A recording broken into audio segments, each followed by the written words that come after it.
The articles of impeachment, wala yan sa batas, wala yan sa rules, wala yan sa Constitution. Klaro naman kung anong mga prohibited.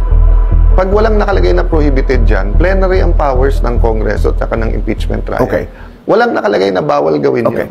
You are now an impeachment court to decide as to whether there was a violation of the one-year ban.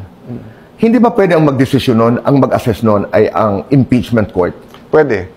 Nasa ano na rin yun nasa ibang Supreme Court decision. Bakit kinakailangan na ang House ang magsabing hindi kami nag-violate?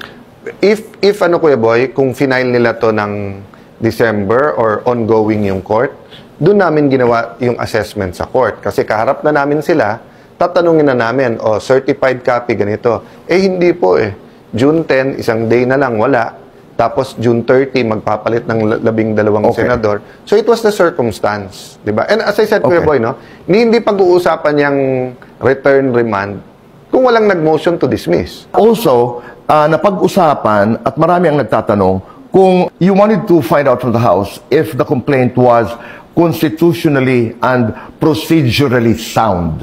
Is that correct? Alam naman namin kasi na there was a problem with the first three, and alam naman namin dun sa last day, dumating yung mga congressman at pinapirma. So we wanted to give all of them a second chance to look at all of that.